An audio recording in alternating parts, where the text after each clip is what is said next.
এক মাদ্রাসায় এরকম খাদেম ছিল, তো খাদেমের সাথে বাচ্চারা খুব দুষ্টামি করত, ডাকতো গরু, পড়ার সময় গরু ডাকতো। তো ও ছিল একটু সাদা সিধা, সহজ সরল, একটু হাবলা টাইপের, তো বেশি মাথায় নিত না। আবার দেখবেন হাবলা মানুষ চেতলে কিন্তু খবর আছে। একদিন বৃষ্টি হইতেছিল প্রচন্ড, এর দায়িত্ব ছিল ছেলেদেরকে খানা পরিবেশন করা।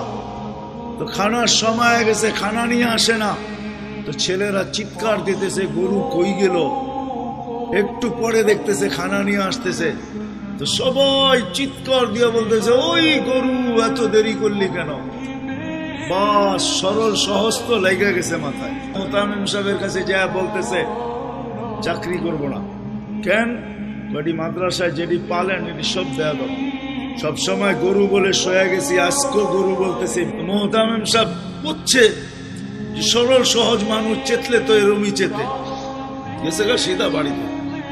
রাত্র ৩টার সময় আসতেছে, আয়সা মোহতামিম সাহেবের দরজায় খটখটাইতেছে। জিজ্ঞাসা করছে কে?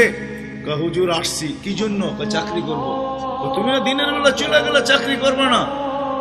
এতদিন চাকরি করতেছিলাম শুই না, এখন চাকরি করব দেখা।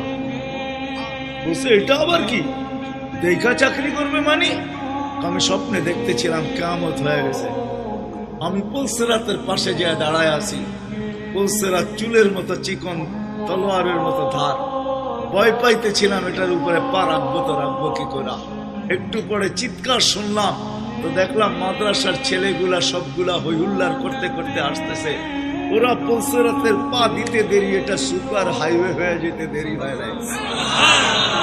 সবগুলা উঠা পার হইতেছে, একটা পিছন থেকে আমাকে দেখা ফেলছে আর চিৎকার দিয়া বলছে ওই তোরা যাস কই? আমগো গরুটা তো দাঁড়ায় আছে, ওরে নিয়ে যাবি না?